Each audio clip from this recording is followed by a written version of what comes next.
Malo e tau mai fiafin family. Mo fiafia ke fiafin. Mo saya ke ahoni ani afi.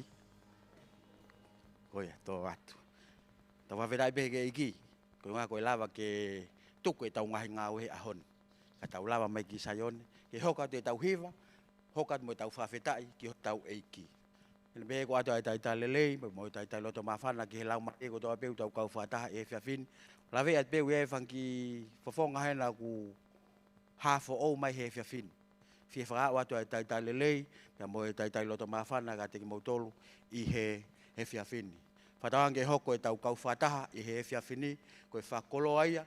Pake tau nofo pake utu e tau ngahi ngesi pu maha. Mi he koloa fola ko teu e he tangata eik whewhekau. Afuane tai lelei ki he kau hewa eiki kunau to e whatongia e fiafini. Au tai lelei ka te ki mautolu. Malo e wheilau, malo e tariangi. Mo e whamore ki he mautaimi ke teu ai ki hiva. Ke tau hiva aki pia mahe ki i he fiafini. E whatawange e ki hanga ki o whaitapikina ki mautolu. Mo whakaivia ki mautolu i he to whatongia o e fiafini. Haine pehe e tau mau e kau hiva ko ni. Te tau oangi ai pe ai whainga maari e ki he kau hiva. Ki nau hanga o mai e tau hiva uluaki. Pa toke hoko atu ai pe e tau hiva tari. Malo apito.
malo abu hiva. Tau hiva hoko ko amanaki whakaofo. Amanaki whakaofo vawe mai ene hoko taimi ke tau fia ko lolongo aho. Ka ifi ai mea rea toi tuu ai pekia whakataha ki he api i ko atu i he langi. Tau hiva whakataha mai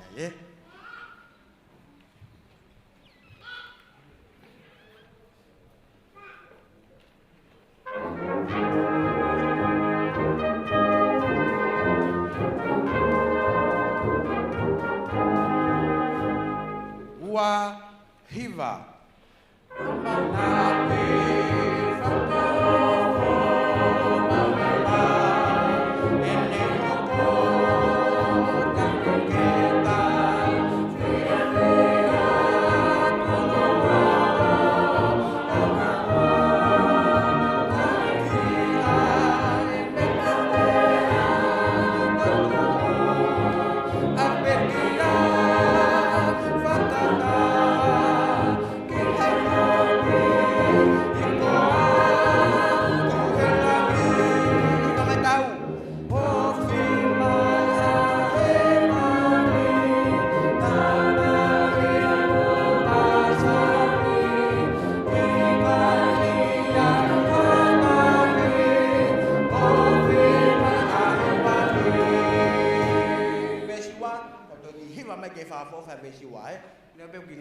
Asha de foi hiva, atau finga pege tau tuturi pege mau ki foi hiva. Ua, vesiwa, ua hiva.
Ikai te toi mau kone no ngamu e fie marenda fitu ke.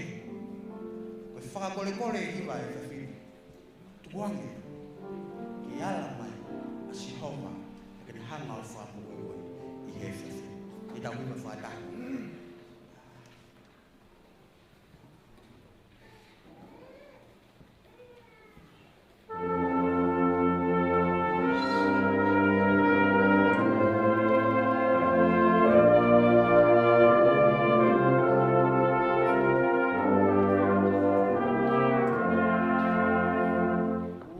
Hiva.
faus ke fa fini ko fi no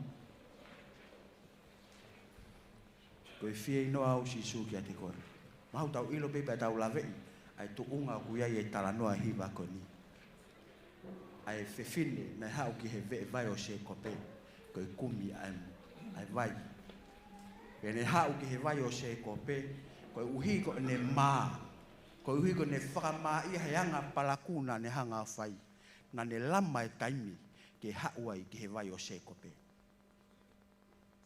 whawhiawhia e tala noa e taimi na hauai whiwhine ki he vai o se ko pe ke ohu e ne vai ki alumoia na hauia o mauai ai matawai o sisu kalaisi pe taimi ta mau e matawai o whie mau ta koe whaamuia ke ta alu ke he kolo ta alu ke toenga siasi ta alu ke he family ta ke ta hanga vahe ai lelei ai eki ke he tamoi pambe tau hiva mai hiva ko ni pa ke whakakaukau ki he lea o hiva malo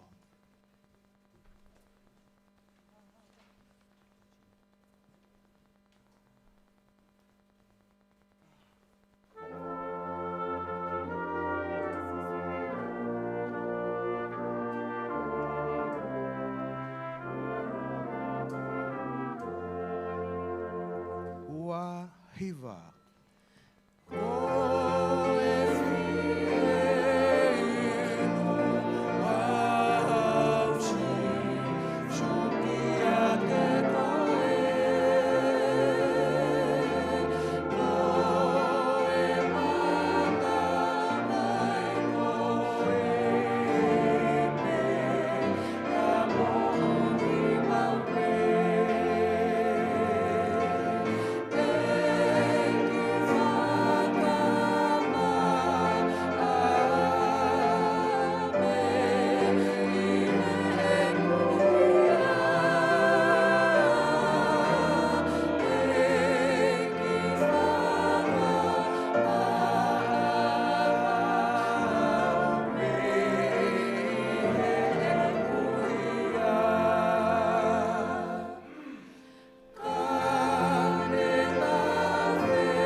ke whawhe ke mō mea ki o lunga i tau hiva mai i he tau theme song.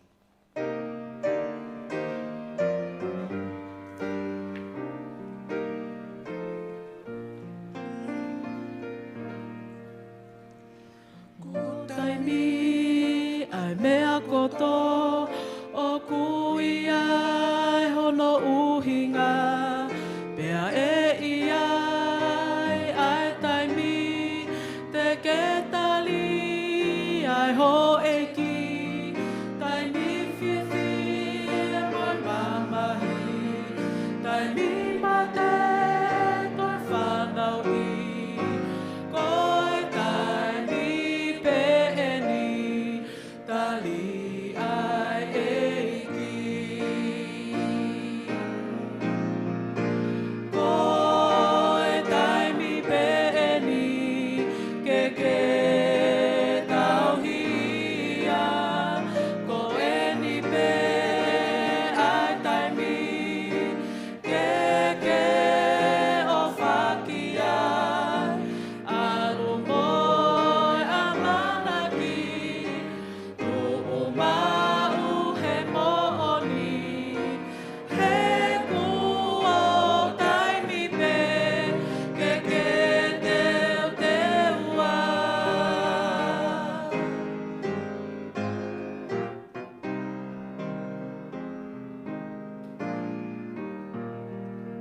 taimi pe eni, ko e taimi pe eni, ke teu te wai. Emeni?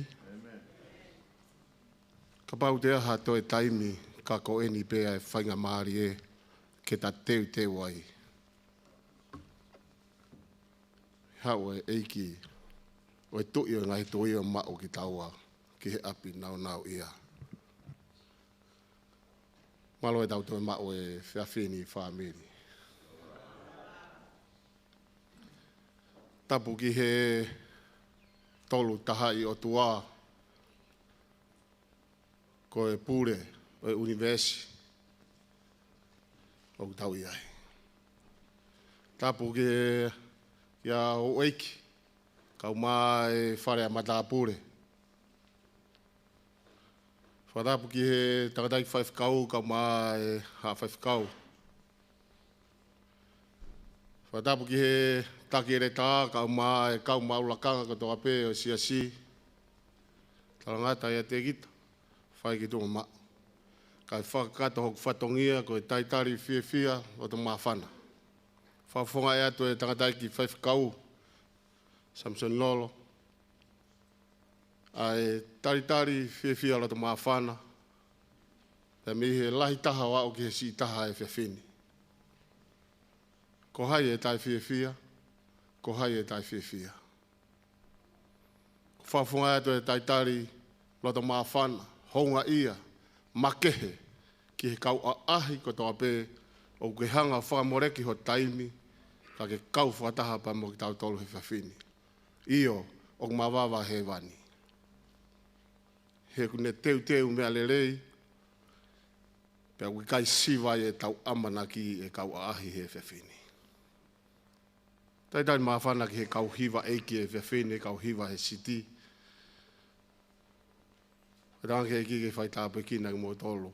I he tare niti hono whakahiki hiki ho tau eiki. Ko tāpu aki. Taitai mawahe mai kau hiwi, kau wifi. Pou he ngāua eiki. Whamalo ki he whaiwhi. Kau mai, kau tigonesi, kau tikoni hono teu i ho tau sai o ne. Io. Ka pau whaofa pehe o gua i amanaki lelei ki he aho tene tau whoki mai ai. Ko whia tō pe whoki e whainga maari e ke u taitai lelei e whaiwhikau e siasi. Samson Lolo. Lawai ni e pōri hono hiwa i he pōni. Ai whai mea whakawhua e ki o waka mai a te koe whaiwhikau. Ko tāna whaiwhikau ke hanga he lau maari e ki o whakae a ene whakawho i he whiawhini. Ke ngata e poto e tangataka e a e poto whakaotua. Kou whawhi e kau hiwa e ke whiawhikoini. Ina o mai mua e hiwa ki whaia ke tau whawhetai ko tau e ki malo abito.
e ki si hova, koe tui o ngahi tui. Koe eiki o ngahi eiki. O mau kau whataha pa moe punake o e whiawhi koeni. Koe hau kia te koe eiki te mau mo ui ai. Ka pau te ha wheitu eiki te mau mo ui ai, ka ko koe pe sisu. O tua mafi mafi. Ko tua o e mau ngahi tamai i mua i mua. Ko o tua koe o ke ao niu ai universi o kumaui ai. Ko o tua koe whauni teni o ngahi lelei kotoa pe. Mau whawhetai eiki ho maulau maarie i e whiawhini. I ho hanga o tāpuni a whanua loto. Ka ke hanga o whakawa saione ki he mau mo ui. Ko rei taha ia eiki. Mau whawhetai eiki ho whalerei ki he si tangata iki whaiwhikau. Kau maa e take re tā moho siasi he hoa koeni. Mau ilo eiki ho tauhi o ki kai ture mohe be mohe. Lawe mo mono i ai si kaua ahi. O nau hufia saione. O ta tau pa moe ha ai fia he hoa koeni ke o ato e whawhetai. Pea mihi he lahi taha o au ke si taha he hoa koeni. O mau tui ta tau pe eiki ke whakawhoki ato e langi mo ngeia kotoa pe ki he awhiona. Eiki umawa umai ai ki he pouri hono hiva o e tala pōpoaki e whiawhi koeni. O te kai ke siwa e mau amanaki. O mau kei mātā mea whakaofo i he ngāhi lerei ho wholofola.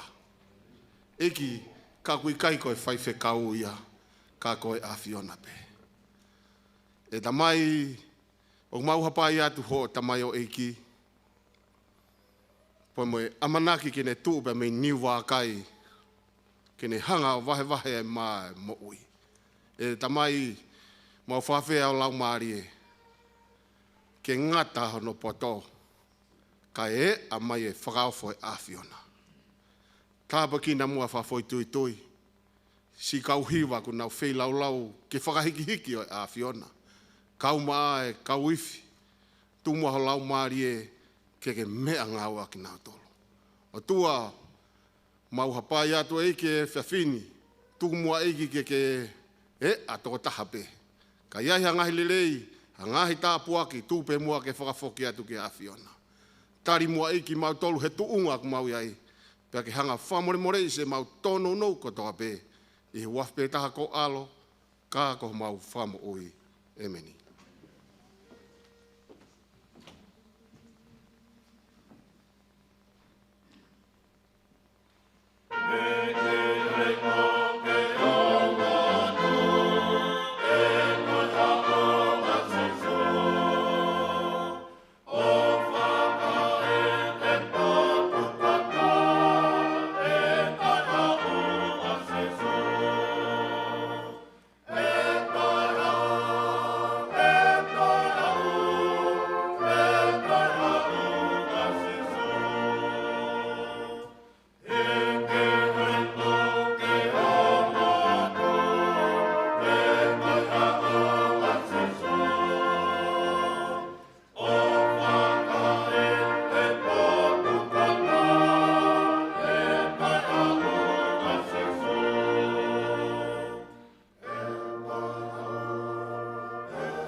Ko e leo ku kalanga I loto Aotearoa, ko eni pe taimi, ke mou teu, e kua wawe ke toi whoki mai a sisu.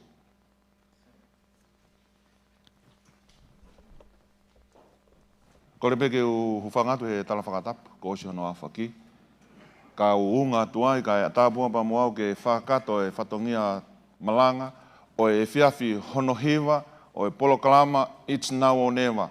Ko eni pe taimi, ko ho whainga maari pe eni, ko eni pe, Mahalo ki te ma o ha whainga maari ko eni pe. Tau whanonga mai he whiawhi uluaki o hao mai mo e whakatokanga. Ka pau hanga he o tua o whakatokanga mai tu o tu o ua, tu o tolu. Ka pai hao tu o whaha mea o kune hanga whakamamawhai mai. Ai maho inga o e mea koia. Whamini koe kawinga o e whiawhini koe kawinga o koe koe uhinga ia ke tau iri whiai. He koe o tuaha ia mole apito ia koe ne kono whina ngalo ke tau hao kia te ia ke tau iri whia. No. God wants us to be drawn to him out of his love, not out of fear. O koe koe iri whia, he koe kapate tau hao kia he iri whia, o si pehe fo iongo peo, that's an emotion. O si pehe ko te whakapekita miheni, more ia. Ka ko whia mau he o tuaha ke tau hao kia te ia, aki ene ofa. Pea ko uhinga ia, ko mahu inga ia e polo kalama koe ni. Ko tau whanonga mai ai, pe tau hiwa e theme song, he whiawhi kotoa pe. Ko iai nai hao whakakaukau, ko whenai ha taimi, ko ke whakakaukau nai, ko e taimi pe eni ke whaia hariu kawa, ke tari ai eiki ki ho omo ui. Ko ka winga e whiawhini o ku pehe, ko e angahala o ku ikai whakamore morei e he otua. Ko e angahala o ku ikai pe ke te ha amanaki ia. Pako inga ko ne mawha tuktuki pehe, tukupe mua ke tau kore, ai mālohi, pai lau maria mānoni. Lau maria mānoni, wholofola mai ho tamau i ki, hange pe ko ia he ngahi e whiawhi ko mausi i tua ki ai. Pake hanga whakakoloa ki mautolu pa miho o wholofola. Tuku pe ke u toi atu he lalo kolose a Fiona, pia ke hiki pe koe ke maolunga i he whiawhini. Ka ke hanga toho ki mai a mamani. Amen. Koe hae hanga hala, ka mahalo pe ku ke henu ku ke osi whanongo ai, pe ku te kai ke whanongo he whakaukau koni, pe ku te kai pe ke hao ilo ako ia, na aku ke nofo heni whakautua heni pe ku ke mea mai he o pe ku e whakaukau, na aku te mo ua nai he whainga hanga hala koe ni, koe haa whainga hanga hala, o ke te lama he o tua whakamone mole, that's it. Hange ko mole nai he amanakia. Ka pau koe o tua ofa, whonu he mesi, koe haa nai he whainga hanga hala koe ni, mana tui, na tau lele mai, koe wholofola pe tau textbooka. Mea ko tau pe historia ho tau mamani, na raki hikia he o tua he ne wholofola, pe toki hiki lewa historia ho tau mamani. Ka pau ko haa he wholofola, koe mea ia ke tatokanga mo tatui ki ai. Ui ngā he more auha mamani ia, e kei tūloa pe wholofola o tua. E mai pia moa e mohukumu e fisi a kau, e kei tūloa pe ai wholofola o tua. Ka pau lewa o kei ke haa he wholofola, o kei ko ha mea ia ke te koe pia moau. Pe mea pango ia, i he ahoni toko lahi e mamani e lotu whakaristiane, o ku lahi e ngahi mea, o ku huu mai ki he lotu, ka kui kai haa ia he. Ko whenai te tau mui ai, na tau sio kai ane e whiawhi. Ko e ahoni aho uluaki, o e aho no fitu, hei kai ke na whakatou mo oni lo ua peki na waia. Ko e mo oni a tua ku taha pe. He koe lahi taha e tau mui i haoni, ko e mui pe he tuku whakaholo, mui pe talu e ku topu hake ai, o ku pehe pe pea moau. Ka koe uhinga i e polo kalama koe ni, koe good news, koe ongonga lelei. Pia ka pao koe ai hakawenga i o kungari maasila, ka koe kei good news pia. Utu se amen. Ta tau mai pe koe ha. Ka koe hanai, ai whahinga anga hala koe ni. O kui kai ke te hanga he o tua ia whakamole mole. Mea ni koe whakapo, koe tāmate, ko Mosese koe whakamooni e tonga taha. Pia ku lahi pe he wholofola, kau whea omi pe wa Mosese. Ei mega. Nai tāmate ia. Ka ko whakafo hanga he o tua o ngau ea ki ha tonga taha tāmate. Pia neu ia, pia ku iloa Mosese he wholofola. Ta meekest man. Ko e tonga taha hanga mai tonga taha ia. Ai tonga taha nai tāmate. Pia ne hanga ta taki mai whanau Israeli. Fau mai he tahi kula. Helo ia. Ka koe tangata ia nai tāmate. Ai au koe koe ia. Ka mo ilo ko tawala hala ia ko toa pe. We all guilty of putting Christ to death. Ko tau halaia ko tau pia ki tau tolu he whakapo, he ko tau hanga tāmate ia kalaisi ki he kolosi. Ko koe mua, ko ta ngahi hanga hala, ko ta hanga tutuki ia. Kai whakawhetai pe ia, o kui kai koe ia. He koe nuk take i heni pe. O ni hanga amai e whainga maari. Whewhe nei ki nau tolu. Whewhe awa ki. Mea ni nei koe ia, koe hae lau ai wholofola. Ko mele koe ia Magdala, koe whewhine whe awa ki ia. Kana tau sio kai nai taimi nai omiai he e kaulotu e aho koe ni. O nau hanga omiai a mere ki a Sisu. Pe hiri e punoa Sisu a tohi. No hanga tuku aki ia ke he ilo i he hia koe ni koe whia waki. Tuaka si isu eke ko whea ki nau tolu, kei ki nau i heni. Hene talangi si isu, koe au koe ki hane ang halapa ne tuaki tolo ia maka. Pe talangi mai si isu ki ai, pia mua foki he kei tau hanga au whakahalai ai koe. Na e alu kotoa e kaulotu he ako ni, ka e talunga pia mo si isu. They all walk away from here. Why? Ui ngā he kei ke lama hatahai e te ki nau tolu, ki nau tolo. Ki heni. Nau muua kotoa pia ai. And the only one that qualifies to stone here, na iai. Pia koe toko taha pia nai tonu kini hanga tolo maka ia mere, ko ia pia nai toi ai. Famili hoek whanong, ka pau e alu kotoa mamani mea te koe, ka ke toi pe koe pia mo sisu, whakawhetai, you do say amen. O te ke tokanga koe ki ai, ka pau e si tua, if all the world they turn away from you, and you alone at the feet of Jesus, you are at the best place ever. Ta tau e pia poko whe. Ka koe whewhine koe ni na e iloia he wheitu u lelei taha i he aho koe ni. Anau alu kotoa pe, pia koe toko taha pe nai toki alu whakamui mui. He koe ia toko taha pe koe ai kini hanga whakamuri muri. Paka mo ilo koa, koe ni e whewhine ko mere. O mai au koe ni, koe taini koe na e liliwa ia mere, i he mo meniti koe ni. Koe ni e whewhine, the last one to leave the cross. He aha koe na tutuki a sisu ko mere. And the first one ke ave ki a sisu i he pongpongi koe te tuu ko hai. Ko mere. Ai aku mahino me ai, koe mo ua koe ni he whainga ngahala koe ni, o kumalama pia ke hanga i sisu o ha, o mea ngau e aki koe. Did you know, koe ulaki malanga mali e taha ko mere na ne whai malanga koe ni, oi ha? Oi toi tua kalaisi. E tarangi sisu. Koe potu ko tonga pe e malanga kaya ngongolerei e talai e ha? Ai ngau e koe ni. Pea ke ngata pe, tarangi sisu ki ai, aloha, alo talaki he kukau ako. Koe uraki good news, hono talaki e malanga koe te tua kalaisi, o kui kai koha whaifekau, o kui kai koha profita, was never a prophet to proclaim the good news, everlasting gospel. It was this lady, Mary. Would you say amen?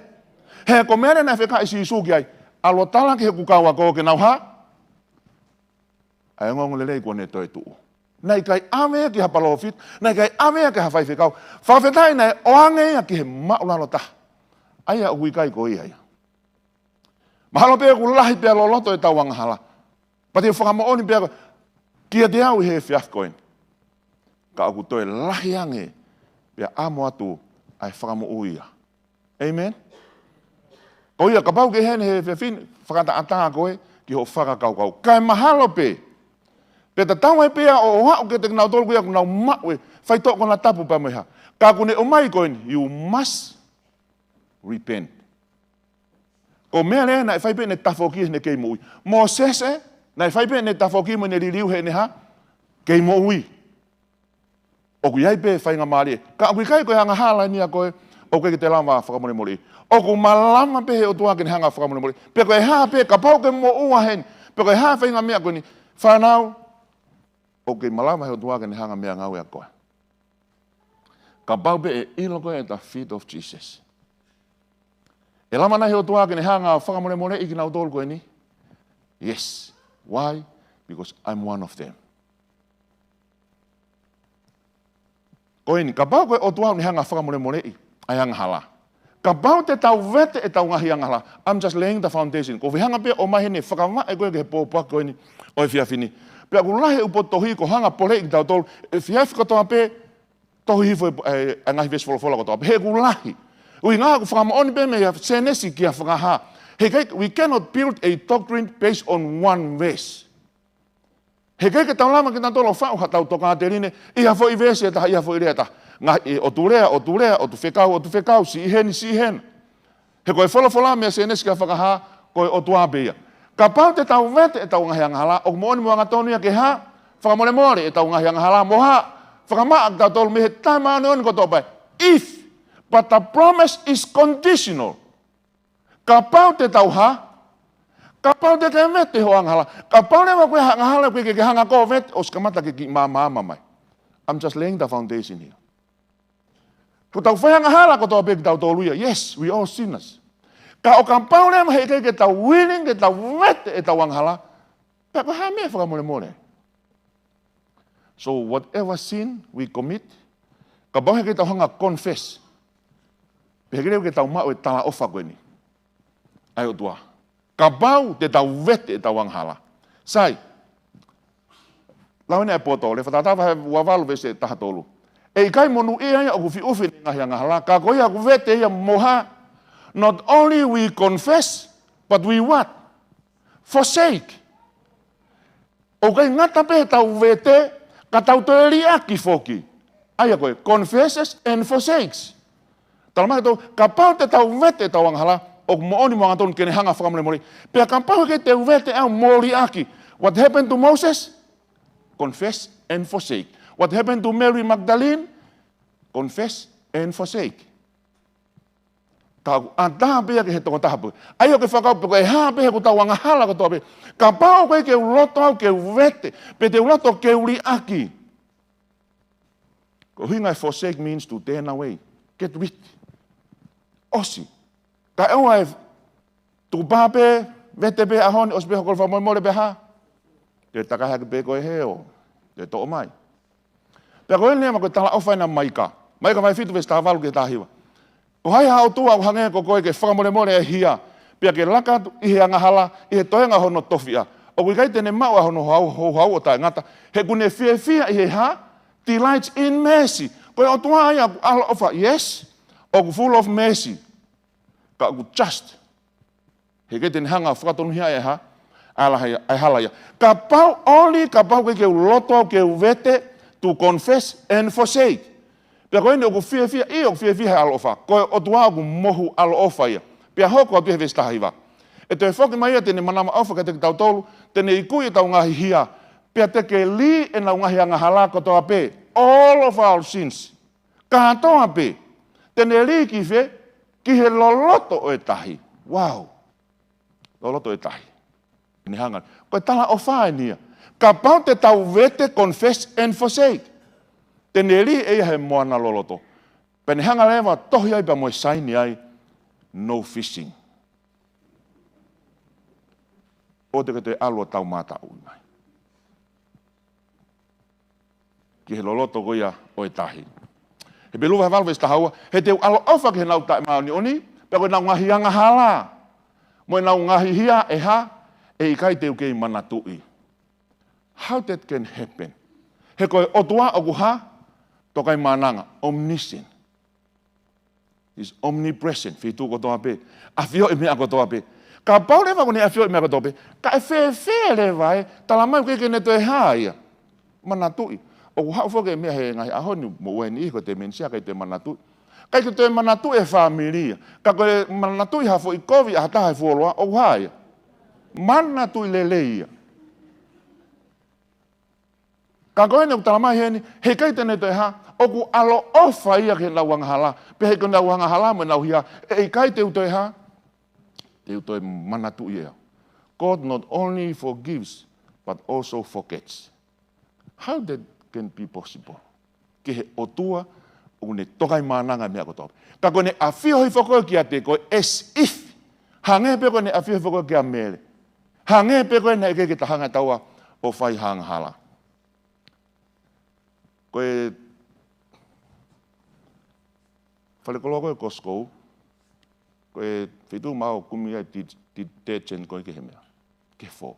Ta mai koe mea fo Amerika, malohi ange he mea fo koe na New Zealand. Fo i bia ma. Family hoi whanongo. Te tau alta tolo ai poka hawhinga detergent, te tau alo kumi mai. He keike te hawhinga detergent, te ne hanga whaka ma aho anghala mo ku hanghala. Tahabe. Koe ha? Koe ta pe o sisu. Iyo mo oni bia mahau, mo oni hang malohi. Ai whahinga mea fo koe a eke mo mea i Amerika. Te nau lava to o kofu ai uri he wala. Kai kei te nau lava to o uri koe ia te au. Kai peke lava ia he Costco. Pea ka tau ka ema i he mamao hangeo ki he mamao. O tau whiohi mo ia, pea koe ta o sisu kalai siko hono alo o kune ha. O kune hanga o whakama. We confess, we forsake. Pea tau hao lewa ki he kakalaisi. Pea ni hanga lewa ha. Pea koe kai ko haki anga hala pe taha. How many? All cleanses us from all sin. Udu say amen. o ku kai te tau alo mai ki mea ke to ake foi tuhi koe. O sia te mai mea taha ki ai aki e.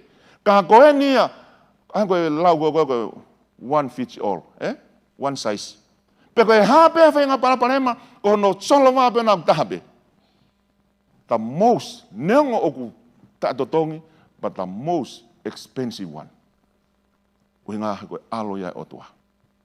Sai, ka te tau hanga lema whakamatala i whewhe, ai whai ngā hala koe ni, o koe ke te lawa ia whakamore. Ka pau koe ko tau sio ki ai, o tua ia alo ofa bung ne whakamore anga hala, ka pau te tau hanga o ve te tau anga hala. Koe ni asi he wholofola. Remember, if it's in the Bible, ka pau asi he wholofola. Ma tiu ta hawa vestol taha me tolua. Ko ia ko talatu ka te mo tolu. Ko ia ngā hala ka toa pē, mo e lohia ki i e whakamore ia ki he kakai, ka koe lohia ki i o e ha, o e lau maare e manoni, e i kai whakamore ki he kakai, pia ko ia kune rea kovi ki he whoha e tangata, e whakamore ia, wow! Ka koe rea kovi ki he lau maare, ko e lohia ki e lau maare e manoni. All manner of sin. Hape he whainga anga hala, o koe kalasi anga hala e nima. Whakamotu au talanoa kei, kalasi anga hala e nima. Katoa au talanoa ko ni all manner of sin. Anga hala ko toa pe, if we are willing to confess and forsake, talamai oku ha, oku ni hanga ia whakamore. Ai alema koe ni oku specific ia, koe anga hala ia koe ni, koe ha koe ai anga hala, koe mau e whono au tua. Ai ako oku lama pia whakamore katoa. All manner of sin. Ka pao pe, e he wholofola, oku hanga he o tua whakamore anga hala ko toa pe, ta oku lava pe he o tua. That's it. Ka, o guiai anga hala ia koe ni, koe lohi aki e lau maria, e ikai haia, e ikai whakamore ia. Mahalo peo ke rifia koe. But no. Lau e koe monu mo e tāpu aki, hoi hen. Ke tau alu ki he wholofoloa, koe hae lave ai wholofoloa ki ai. Ka koe ia kurea kovi ki he lau maria manu ni, e ikai whakamore ia, i he mamani pe i he ha. That's it. It's done. Koe mo uan pe koe heni, koe ne osi ia. Lau e kaufisi senga. Kai te hawhainga maali. Ka ko hinga ko ilo e au ia, koe tāpuni koe matapae alofa au tolu. Ta close, ta door of probation close. O tāpuni he whunga koe ne tolu koe. Ulaki, taim ko mate ai. When we die, that's it. Tau sio kai he mate o wife, kai ke te whaha lotu kia, kai ke te hane mea na une ilo, hoko pia koe efu. Aia pia o tisai pe he lotonga tau kei mo ui. Koe mate pe tāpuni matapae whainga maali. Sai, ua, koe taimi koe e toa e malaia koe fitu. When the 7 last plagues, don't miss it, koe tau popoa ki whaka osia koe he wikeni, koe malaia e fitu. Koe taimi koe e toa e malaia e fitu, that's it. Koe te lama ha heke me he ki he, koe ne osia. Pia koe tolu weni, koe ha, koe lohi aki e lau maari e manoni. Whamiri koe popoa ki aku maasila, aku whewheka, aku maalohi. Ka koe popoa ki e ofa e o tua, ko ne hanga ona ki omi ki te koe pia mau, ke ta ilo ia. Ta koe whainga maari e lolotonga pe ta kei mo ui. Ka pau koe ngahi anga hala na tau sioi, oku tau mo uai, oku malama pe if we confess and forsake. Pe tau hao ki a te ia ke ne hanga whakamaa kunu tātaa. Ai nema koe anga hala kunu ke te lawa whakamori. O koe ko hawhainga anga hala hange koe mau e whono. Ka koe te hanga e kitaia o te ke, ai ngau e mai koe a lau maari e maonioni. Utu se amen. Ta koe ki mea pia uha, ki mea whai ngofua. Whai ngofua, He koe ne utala mai koe anga hala ko tō pia whakamori. Ka koe nia o kuhinga ia, koe anga hala koe lohi ki e lau maari. Koe te whakawhewheka ki ta ia, maupe, pe haupe ki ha taimia kua patu. Whewheka e loto ia, ko keike te loto kakano ia e ka ko ha, maka ia. He keike tau ilo e tatole anga hala ko ni, ka olema ko tau ilo, why? Ka pau koe whakatewhito ke lau maari e mano ni, we have to know the job description of the Holy Spirit. Uhi ngā ke tau ilo, koe hae ngā ue koe e lau maari e mano ni, ke uhanga lema mahinoi, na kou kaua ui ai. He anga hala koe ni. First, we must have to understand what is the job description of the Holy Spirit, of hae JT e lau maari e mano ni. Ka pau, koe anga hala koe ni, is against the Holy Spirit. Koe hae lema, a job description e lau maari e mano ni. Ulaki. Whatongoini e lau maari e mano ni. O kua, ulaki en. Sun tafa ves wano, ka koe fia whakawhia maria, koe lau maria manoni, aia e whekau e he tamai i hoku hawha. Tene ha, he will teach you how many things? All things. Mea katoa pe, mo ha whakamanato a motolu, ke mea katoa pe, aia kua ha, kua lea aki ke teki motolu. Ta koe lau maria manoni, koe ne whatongia en. Koe ne ha, ko ia ki motolu ki he mea katoa pe, o koe ko hataha pe, o koe ko hatonga te line pe ta. The whole Bible, sai pe hokuat, vesta hatolu. Ka i he hawa e lau maria e moni, tau tamahinu ke lau maria moni. E tataki e ak motolu ki he ha, how many truths? All the truth of the Bible, not only one. Ko tau whanonga mai ni ko tau ilo koe mate, o ku nafo pei whai tok, koe haere ngaua mai, o kui kai koe whakapuripuri. Na whawhai pēr lohia ki e ta, koe mea toko ni, ko koe mohoksino, koe tempare e lau maria maanuni. Ko tau sio koe sāpate o tua, o koe mai sāpate te volo. Every truth of the Bible, o ku hanga he te volo ha, o counter. Kau tala mai hen, koe whatongea uruake lau maria maanuni, ke nea koe ki tau tolu ke ha, mo oni kotoa pe. Pana o hanga pole ki tau tolu he uruake e fiafi. Pei ke ilo pe koe hae ki mama na ke hao pe moia. On the first night. Pe tau whanonga mai ai. He polo kalama koe ni ko endi pe taimi. Koe haa nahi o mea ku whai ke ngahi mama koe ia. Nei hanga nahi ngahi mama has lead us to throughout these programs. To all the truths. Ka kui kai koe uhi ngania teu tari e ku whai tu ni keu ilo e ha. All the truth. Hui ngā koe haere ngā wama asisu e hawe o teke tau hata tō. Teke tau lita tole wholofola. The more we learn or study the Bible, the more we see the things that we don't know. Te lahi ane mea koe ke tau ilo e tau tōria. Pea e pehea e pia o ki haere ngā wama asisu. Ka ko hanga he ngahi polo kalama kon ko tau whanonga mai, o hao ke he whiawhi hono hiwa. Ko ne hanga tataki ki tau tōru i he ha, mon e tataki e ak mo tōru i he mon ko tō ape. Koe uraki whatongia ia, but what happens when we ignore? Ka koe hane mea hoko, he taimi ku tau hanga reject the truth. Ka pau he koe hanga hala koe ni, o ku whename ea pa me lau maari e manoni. Ka pau koe lau maari e teni hanga a ko i koe, hanga tataki koe ki he mooni ko tope. What happens? Koe hane mea hoko, ka pau he kei te uwhai ha mea. Ki he mea koe kune whenga mai ki ai. Ki he a ko i au ki he mooni. Sakalaya vai fitu vesi tatahu me tau. Kan anau talanga taa ke ha, whanongo. Mo nau hamusi me ho nau uma, pe na nau ha, whakaongo tūri ho nau te ringa, ke ua na nau ha, o ngoi. Iyo na nau ngahi ho nau loto ke hange koe ha, maka whewheka. Repetition. Talanga taa ke whanongo, hamusi ho nau uma, whakaongo tūri, ke ua na nau o ngoi, maka whewheka ho nau loto. They are all the same thing. Repetition is for emphasis. Koe me ane hoko, this is what happens to those that ignore and reject the Holy Spirit. O koe koe pōpua kia koe ni ke whakarifia. Ka koe whawhentai koe ka pau ke mahino kia te koe ni. Koe uhinga na ke ha, koe uhinga pia na kei ke hau no, koe koe whakawhiha ta. The Holy Spirit has invited you to this program. Neongo pia na whakawhi mai hata. Ka koe whakaamu e lau o tua, ke ua na ke more. Ka ke mahino i en. Ka koe mea eni hoko ke te knau tolu. Ni hanga lewa o mai en, ke ilo e ngahi mo oni ko tope. Ke sio lewa, ke hanga e te wolo o kāka e whahinga e tangata.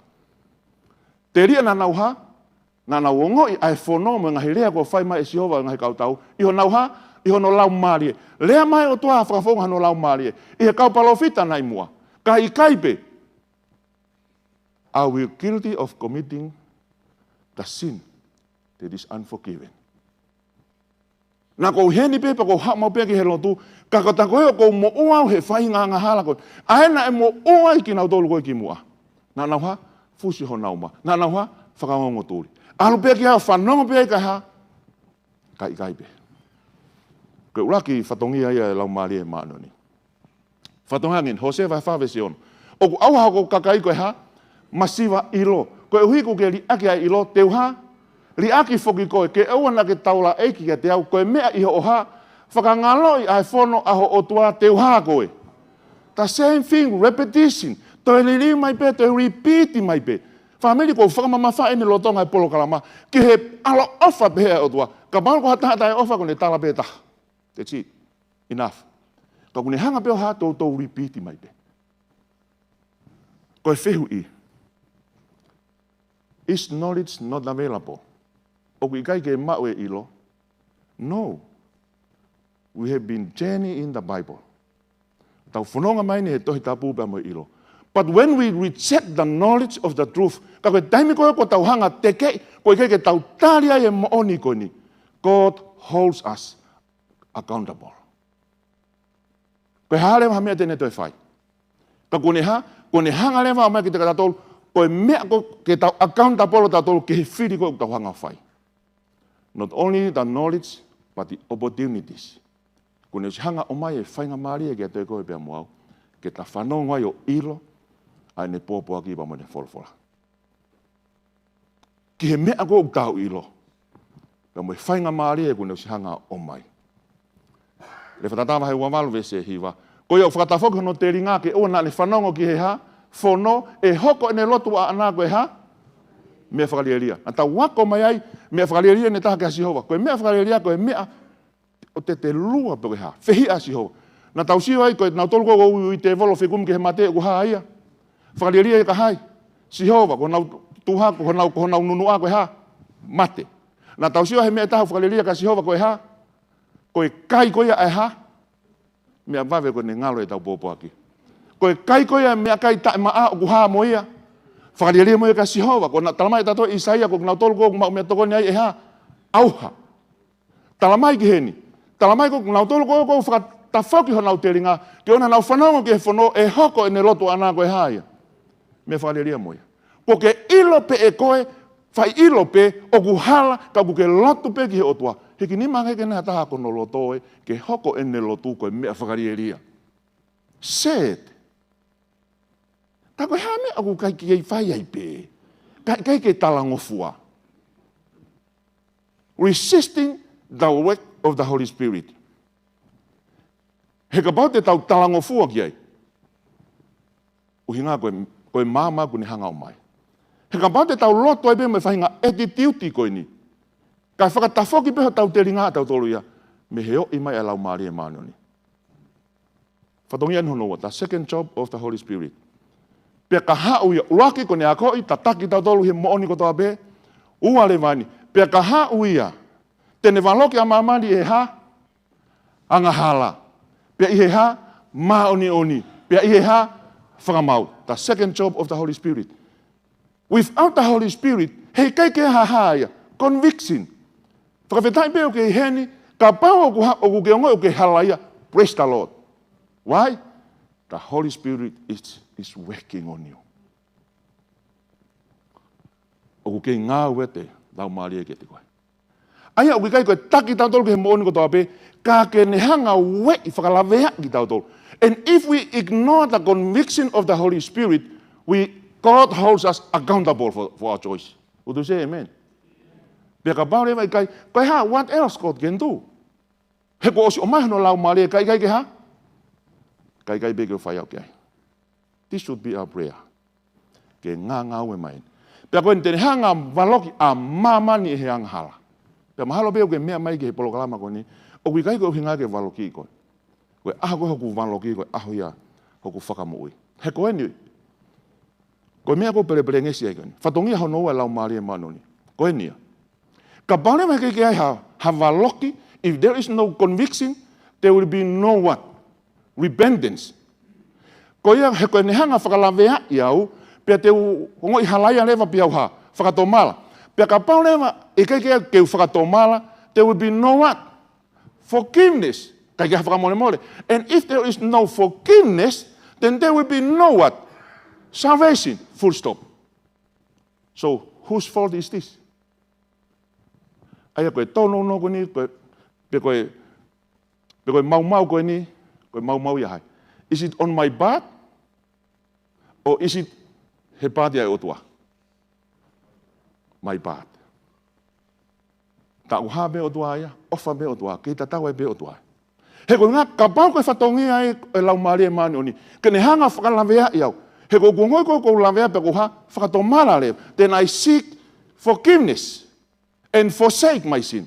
Si tua pia mi ai. Pe koe uhinga lewa koe whakatomala, koe ne hanga lewa whakamole mole. Mana tui ka pau e ha, ka pau te uvete e kuang hala. Aia koe vete koe kuang hala pe koe ha, salvation. And if you follow, say amen. Ka pau ku mahino ia amen I leo lahi mai. Ka mea pango ia te hanga beo whehui.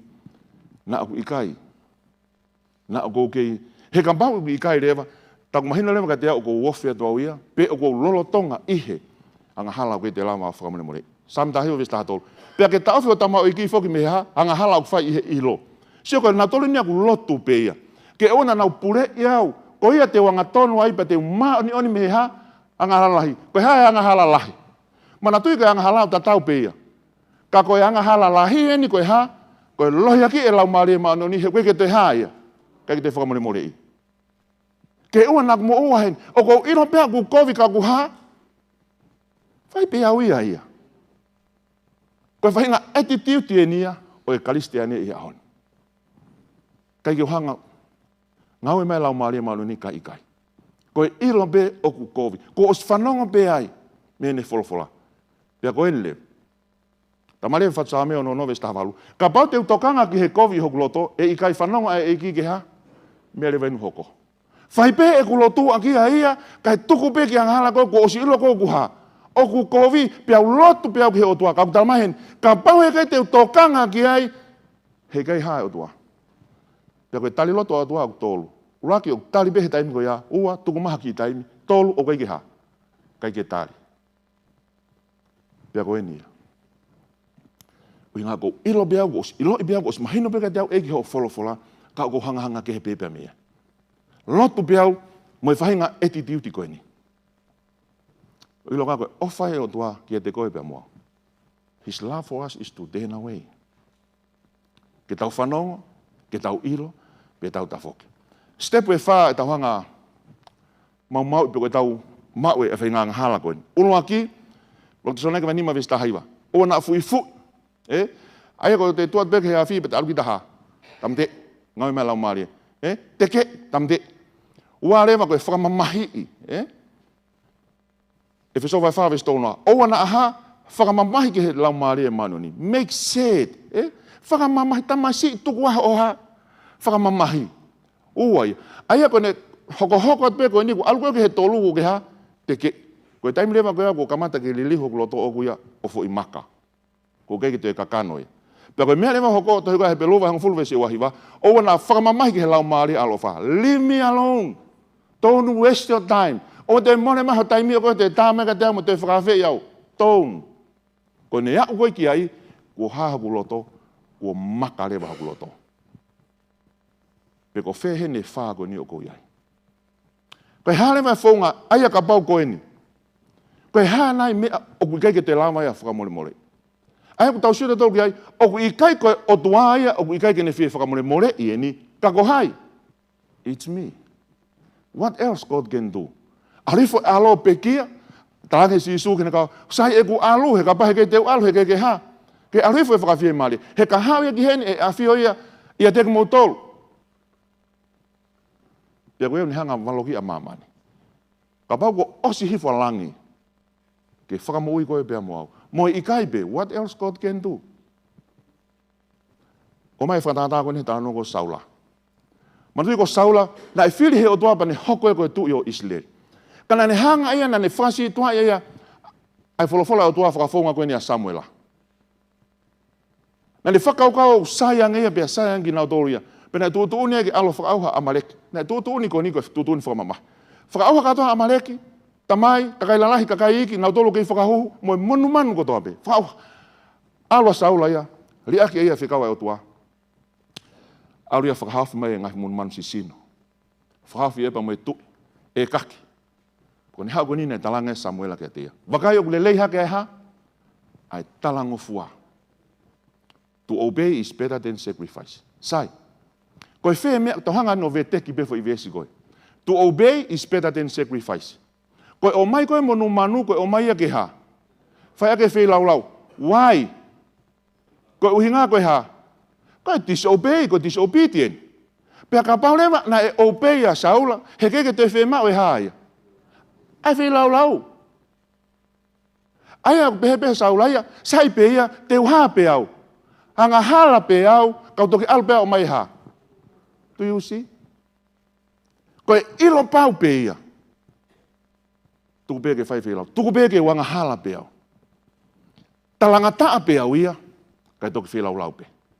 Ka mo ilo mea nai hoko, o si mate Samuela, o taimi koe ke te whanongo mai o tua, koe mea en koe na iku ke saula. Lotu ke o tua kai hae o tua, kai ke te whanongo mai o tua ke ne loto. Pe alu lewa ui e te volo koe ni koe en toa, ui tou, ke whoto umai. O si hae o tua, o si ikai te whanongo, si tua e o tua pa mea saula. Mehe ene tangata na ne whiri koe tu. Lok Samuela vai tahano ve stafa, whamamai. Pena e mahui e lau mari o si hova pa mea hai. Koe lohi aki ia e ha, koe lau mari e maanoni. Kono nunu ae. Koe ilo baupe. Koe information without transformation resulted in condemnation. Koe hana e mea o kou whai, ke ngahi whakamatala, pa mo ngahi yakonaki, pa mo ngahi pohopoaki ko toha pe. O kune hanga lewa, o kune hanga nai o liliu.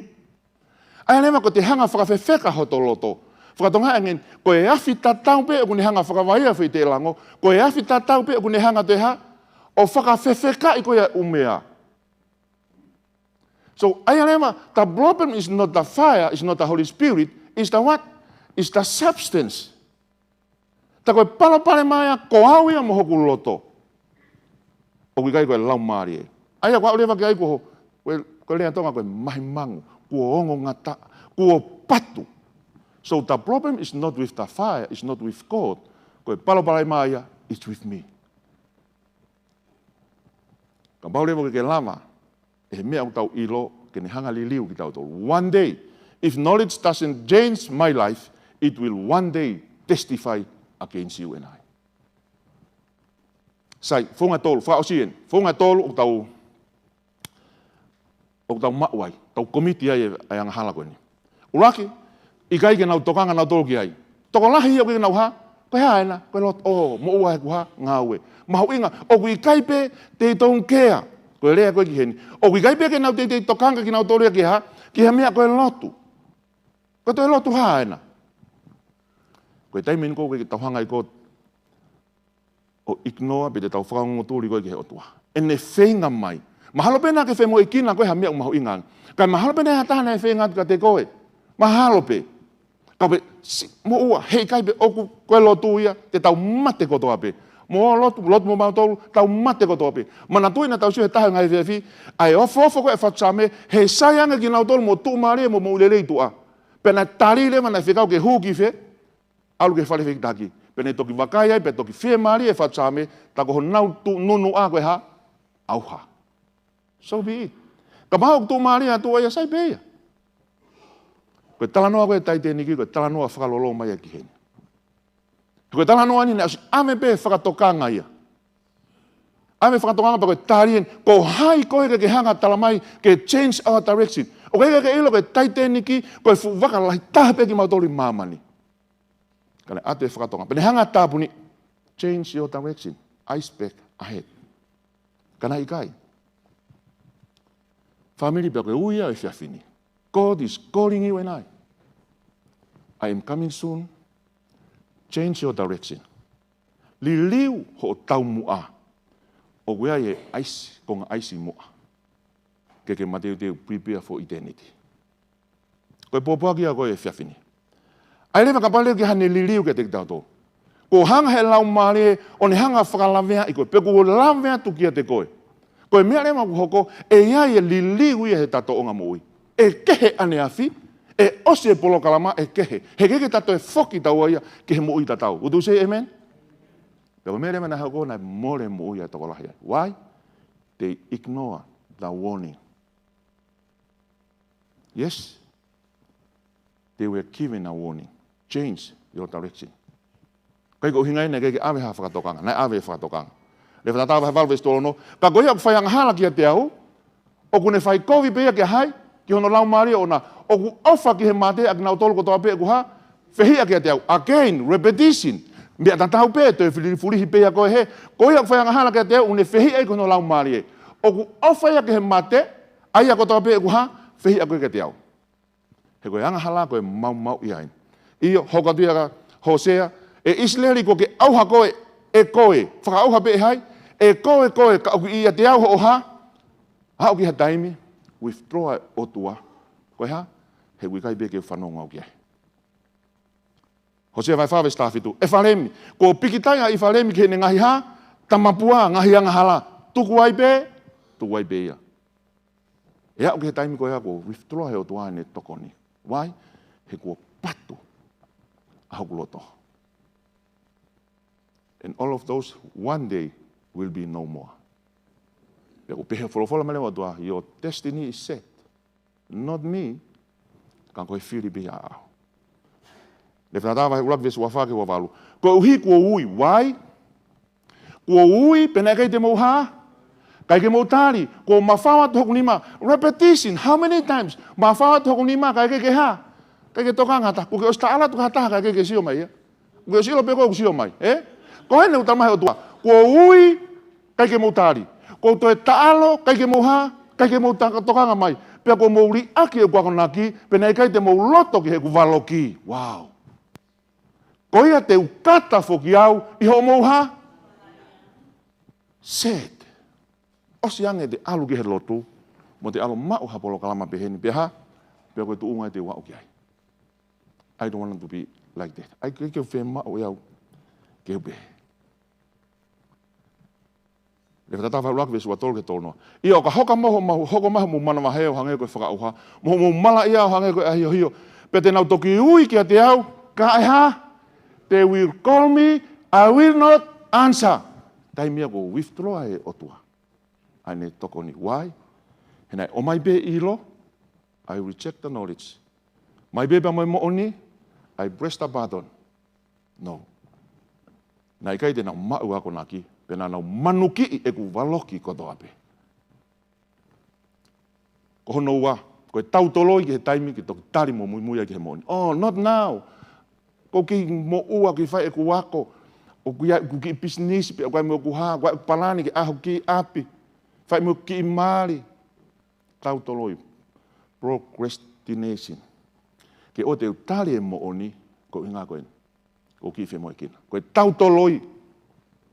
Ai ko nau tolo ke nau whema, nau toke nau whanongo pe ki ai, but they don't want to follow. Wow. They don't want to follow now. Ke ilo ke a bongbong. Ke nau loto na toke nau make her decision now. Wait for more convenient. Ore ma pena tok whanga mali. E te whaha mo malanga e tau fo'o.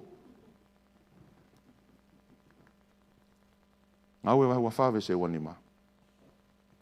Alu ko he ahone, ko whilikeni. Alu ko he ahone. Pea ka ai haku aho e tu maari e. Ore waka toki whainga maari e, te uha, whekau atu ke toki hao. But never, neke te whainga maari e.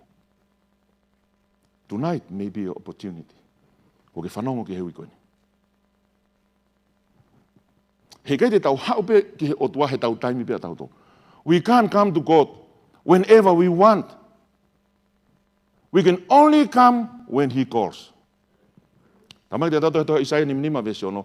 Mou kumi ki a sihonga i he lolotonga o kuha, wha ilo ia, ui ki a te ia i he ha, he ene ke ofi.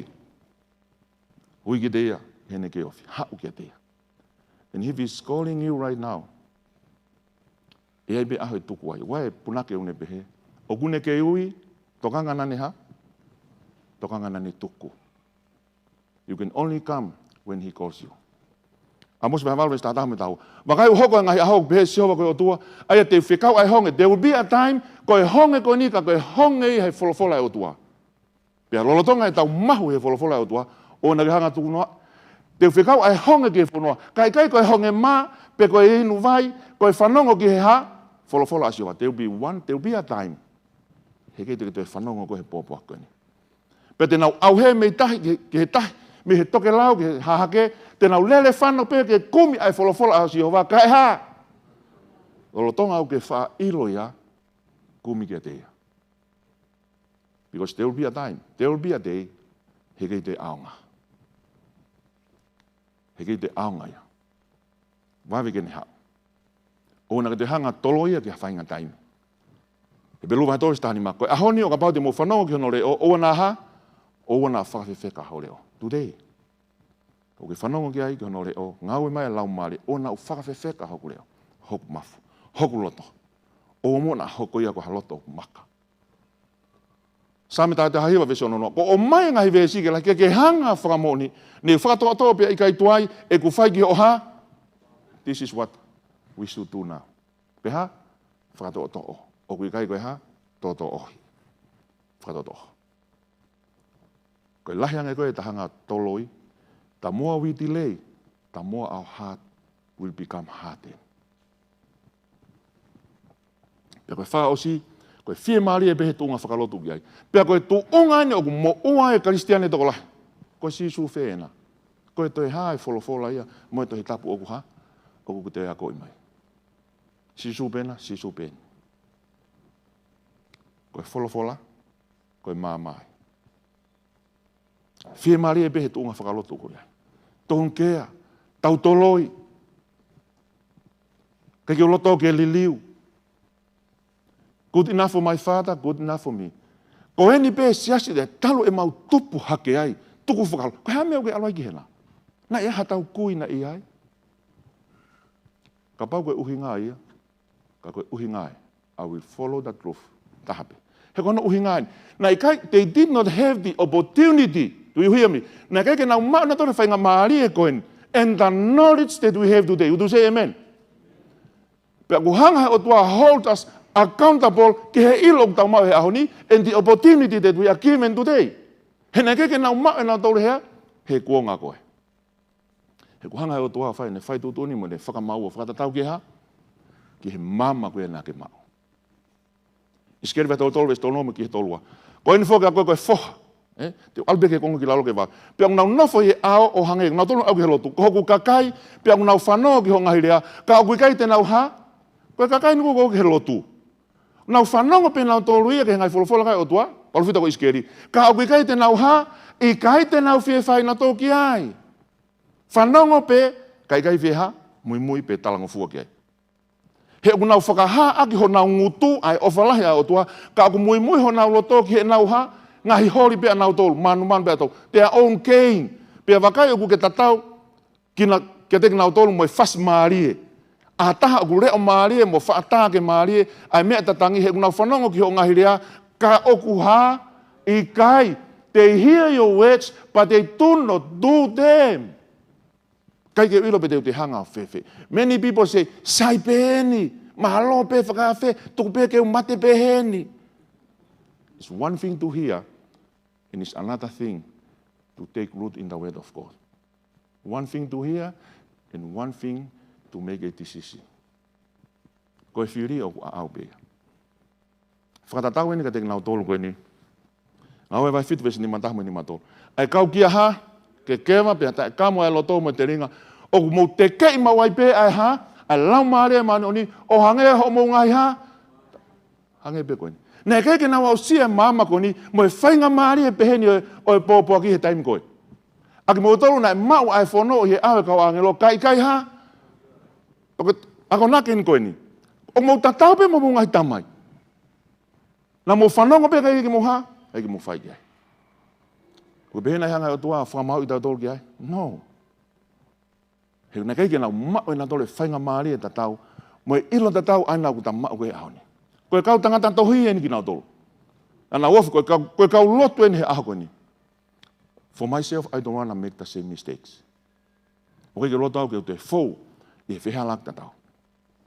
Ngau e ta fitu vesi tolu noa. Pena i kai whia whio i he o tua, koe ni. I he ngahi kuanga o e ha, valen. God, truly these times of ignorance, God overlooked. He koe ha, koe ki mamaya na e whai ake nau ngau me nau lotu. Te chit, ka kohe ni, ka akune whekau eni ki he kakai kotoa pe, i he pot kotoa pe ke ha, now, e whai ake pe e whiri a nau tolu. Koe ki mamaya na nau mau. They were not given the same opportunity hange ko koe pe mohe ahoni. And the knowledge, pe mohe ilo koe nuk ta mohe ahoni. Hanga he o tua hol mai ki a koe pe moau. Accountable. Ke he mea koe nuk ta ilo he ahoni. Se misi mai whawis tafitu. Koe aku ne ilo ke whai lelei, ka ui kai ke whai koe haia. Anga hālai. Ka pau ku ke ilo pe. Ka ui kai ke whai ki ai, it's a sin. So ai lewa, koe mea ena nau ilo ena tohe taimu koe ia. O ui kai tatau ia moau e ahoni. Ka pehe si suka tengna tol kane kuya mo tol pehe kai mo ha anga hala. Ka ko eno mo ha pehe mau a koya mau pehe mo ha. When we see the truth, tayo mo tau makaya ke mo ni, pehe ke tau mui ai. O tau tono no tau ang hala. Ka pona ke tau sio ki ai. Hanga he on tua hold it accountable ke te tau to. O ke ai be tau ang hala. Kai te ha o lea ke te nau tol, ko i kai hanau ang hala, ka ko en o i kai hano ha, hano kofu ki he nau ha, ko mea ku hoko. O kai ke te ha, o kai ke te kofu. Ko hinga ni koe pehe si isu koe sione mahe malu vesi. Ai never koe mo ni truth is progressive. O i kai ke ha o whakaangataha peia. All at once. O ku hoko pe, o ku tupulaki, pehe si isu he kau siu.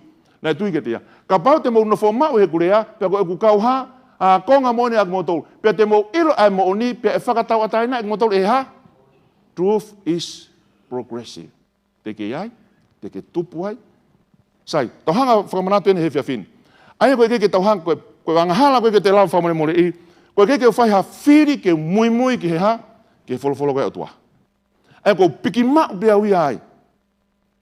E whainga lau maari e koe tau toloi pe, toki hawa whainga maari e ka koe osi ilon pe awia, ai mea koe ke whai. He ka pata tau hanga whaki gai, he will give us the power. Koe mea pe koe, o ku whia mau koe he o tua, ke tau hanga whakaata. All he wants from us is to allow him. Ke tau hanga ange ke teia, ke ne whai ea no o mai. Filipai vai hua vesta hato. He koe o tua hea mune ngawe e te tau toli hono whinanga lelei ke moha, ke mo loto, mo whai kia. Koe taimi te tau hanga whakaata, once we open our heart to him, and then he will ha, tene toki hanga lewa whai. Tene hanga lewa o mai e iwi pa moe malo. Do you know that every time this message is preached, Satan is against it. Fehi ai hene na ilo he kakai e. Koe ka pau mo ilo ke anga kovi ke whake anga himea lelei ka mo whanau. E whewheo no lahi hake, e whewhake he tamai he langi e lau maria mano ni ka te ngātou. How do we receive the Holy Spirit? Koe ha? Lotu. Whaingofua pia maa. Just pray. Pia koe ne kau whakamone ak mo tolu, o e ngahi mea kani. Pia mo e lau maria mano ni fok, aia ku whake he o tua ka te tau tolu, o ku talangofua kia hai, kia tea. So first thing, we pray and ask for the Holy Spirit. Ua rema koe tau ha, talangofua. Do we obey? He keke hatahai e whonu he lau maria mano ni. Ke ha, ke talangata ki he o tua. No matter what the outside signs. Mana tu yo hang he te volo o tak hala ya mamen. Oh. Ngai ta e ngai fas penau pasi ai. Man, they are filled with the what? Holy Spirit. We are just told. Koe whakafono koe lau maria koe ha? Pray and obey. Koe whakailonga na en, penau lea he ngahi lea ke. No. Emotions are not sign of the moving of the Holy Spirit. Why? He lama pe he te volo ke hanga manipulate our feelings, my emotions. Koe osi pe ha o. No. O kui kai koe e. Koe lea koe ni hanga hilea ke ikai, koe kakaya e te volo ni hanga whai, ki he lotu whakariste ne ihon. Mea ko tonga pe o mo one hanga counterfeit. Ka pau koe whonga ni koe asi koe, a Holy Spirit, ala mare manoni. Tate tau pride ki tau tolu. So only us is filled with the Holy Spirit, because what? We can talanoa ke heke. So them, no, they don't. Ka kui kai koe ha, kai koe whakailonga ia. What is the true evidence of the Holy Spirit? Koe ha rema whakamooni o lau maria manoni. Koe wholofolani. Asi to taha pe ia heni. Asi tohi he pelu, ai evidence. Koe eni koe tui, koe tuunga ia ngahi mea ko tope, o amanak lelei ki ai. Koe ha, koe whakamooni is the evidence o ngahi mea taha mai. The Holy Spirit we cannot see. Koe nia. Mairia matangi no fai te riha pepe aku te whanongo mumu. Ka aku kai te ke ila puka ne hau me i wheke algi whe. O pehepe aia katoa pe, o whanau i he ha. Utu se amen. O kui kai koe lea heke, koe pas moe hiwa moe tā ngahi mea lea. Ta same instrument, o tangi pe whok me kakaia he ngahi ha. Rock music. Hanga he te volo ha. Ne hanga ia tisi. Ka koe no tala mai, o pehepe aia o whanau i he ha. E lau maari e manu. Not the outward sign. Lomo wahe ngo fulu vestafit.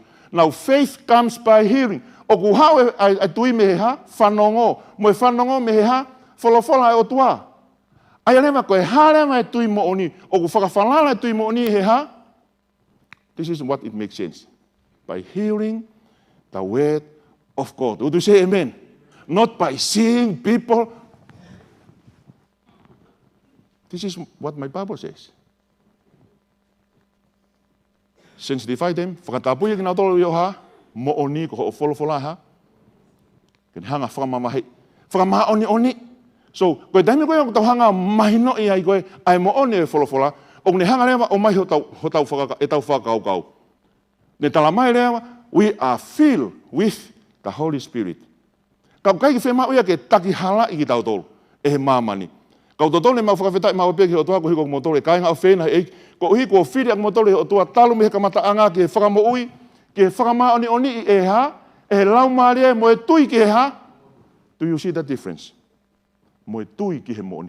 Mooni ko tau hapea hanga he te wolo counter. Ko tau sio peki, whone he lau maari. No, not the outward signs. Koe fua mooni en. Ka koe fua o lau maari e, koe ha, ofa. Ki tau hanga whakawhai ke hei, the gifts from the fruit. Koe tala noa kai tohi tapu, taimu tala noa koe ke he ngahi mea ofa o ku plulai. Koe taimu tala noa ke he fua e lau maari e, o ku ha, singular. Tahabe. This is the fruit of the Spirit. Kita hanga whai ke hei, ai ngahi mea ku whai he mamani, pa moe ha? Pa moe mea ku whai ko he lau maari. He koe ni, he kei ke lama he lau maari. Satan cannot change your heart and my heart. Would you say amen? Kona kehe ke hei. Amen, e ilo he kakai ko toa peko, kaua konga ki mo tō ka pau te moha, te mo whio whake. Not the signs of speaking in tongues, peko e pasi, peko e hāpea whainga mea. The evidence o ku whakawhonu ko he lau maari e, ko e ngofua o nai ko ofa. He kulawa be se tani ke ni hanga whakahoko ni, whaue ngahi au sia ko ni. Ka kono whakalolo mahi ki te ne lama e au li liu holo tō mo uloto. Satan cannot do that. Ko evidence ko e whakamo oni ni ko e lau maari e manon. O ku kehe, ai mea ofa e lau maari e, pe moe ha? Pe moe fruit of the Spirit. It's only one, singular. The fruit and the gifts. Evidence has nothing to do with feeling, but what? Faith. He kui kai kua whakamo oni ke tau sio ki ai, pia tau he e ben hanga taki hala. Whakaosia ke tohi ko ni he whiawhin. E kai hupe he pure anga langia kina tōko toa peo pehema ka te au ha? Eiki, ka koia peo ne whai e ha? Whinangalo e kutamai, kono kehe ni koe, o e signs, o e outward signs, o e gift i pe moe ha? Pa moe fruit, ka koe nia.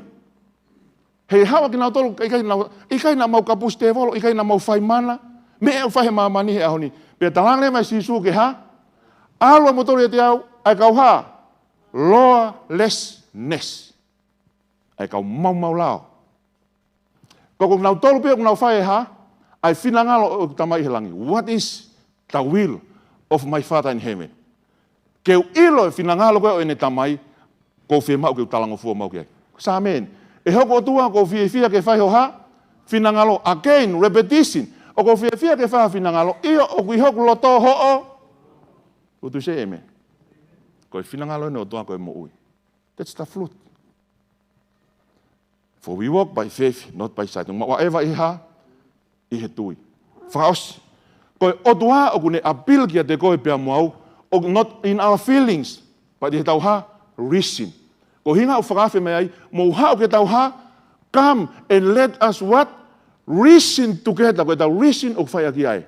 Not our what? Not our feelings. He taki hala ki tau toluia, e he te voro. To be filled with the Holy Spirit means to have a heart o ofa ki hotoa. Mo e whakakaukau o whakawhonua ki ai ne wholofola. Mo haloto o ku loto ki ai. Peten hanga rea maha o whakalato e tau ngahi whie mao. Neha talavou na e mao ne ngawe. Pero ngawe ko nina e nofo ki uta. Kana ngawe ko nina e mao ia ki he siti. Pe mea pango pea ko e le lue alu ki he ni tuo taha pe he mahina. Pena e whie mao ke ne a pongi ai he pongi ko ni he ono pongi. Na teu e talavou ko ni ke ne tuli mui ke ne alo tari ke mao e le lue ko ni. Pena hanga seti ene alam. Seti ene alam pe tatangi te ala tia tam te e alam. Po taimina ne haawai ki he le lue nai ne tō mui. Family ho whanonga talang he toko taha koe, nā ke tō mui aki 10 seconds late. Pe koe hae tō mui ka ku kei tō mui pe. Ako ni omai e pole ko nika te tauto. Nā ko ngau e mai lau maari e kia te koe pia mau ne tuki tuki atu, ka o kou ha. Koe alarm, nā ko ne whakatokanga pe. Whakatokanga pe. Whakatokanga pe alarm. Koe hānai ho mea e whai ki ai. Te ke aha ko teu teu, pe te ke alaha ko tamate e alarm. Pea asiri pe ho mo ilo e kua ngā ko hokosia o pito e wheitula a ke ai me he mohe he kuofilahi e ni ho tau ha, ho tau whakamo ui i he tau tomu atui. Ko hau ka aho e haere mai asi isu, ko hoku loto e ke ilo au ko kau e te ngau tolo ku tari. Ko mo loto na ia. Ko heko whewhai whakafe ko ni. Ka pau ko ho loto e hika ko ni maki o lunga, ko ho loto e ke tari, pea ke mui mui i he pōpuaki pa me mo ne o tua. Ko ho loto na ia. Io eiki ko ho mau loto ia. Ke a whiwefo e whiawhini. He kei ke mau whoki mi heni, i kai ke mau tari ka kato eiki. Ta o lahi be daimi ho ngā ngau e mai. Ka mau ke hanga be eiki o lomi be mo taofi be. Ta tari be ke a whainga maari e. Mau whakawhita eiki ko ho whakamama ki mau toro. Tuka mau tāpuaki eiki. Ke mau mui totonu, ko e hāho whina ngalo. Amen. Hawhia kau hiwaki na mai popo ki hiwa whaosi.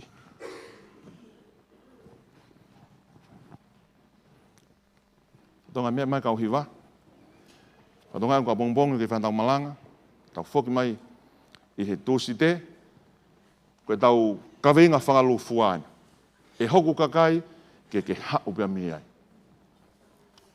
E hoku kakai ke hau pia miai. Koe ui whakaosi ke hola pa mi pāpilone. Por kala mai he fiaftu si te taim na taupe. Malo.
whawhete sia ke mo mea haka lunga e tau whaosi. Io e ki o mau whawheta i lahi. Tā ko koe pē tāri he ahoni bea whaia i pē au tae ngata eki. Nā ke tāri pēa ni afi, tāri he ahoni pa te ke tāri ai pē eki. Eki ona ke tuange ke mau tolu ke mau alu pa mo sayone ke mau foki, o te gei ke mau whiri ai afi ona ko koe ai tāri eki. Ki he mea kotoa pē, pore kotoa pē eki. Tua mau tāpu ake, awe hao ki mau tolu ko mau ngahi fōtua angatangita. Pea ke hanga to e whakafoki le lei mai ki mau tolu he whiafi pule lulu. Ke hoko tai pe e mau whanonga pia mo koe i ho wholofola, kai tuku pe ke kei wholofola mai ai pe eki. Pia tuku ke mau tāri, ke mau talangu fua ka kato ki ai. Mau kore koto aini he keresi ai eki ofa e tua whiohi me lau maari e maani oni, fo maaha mo alo wha, i he whakataha angani o ona hiki, kai whai pio tai ngata. Amen.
Allow my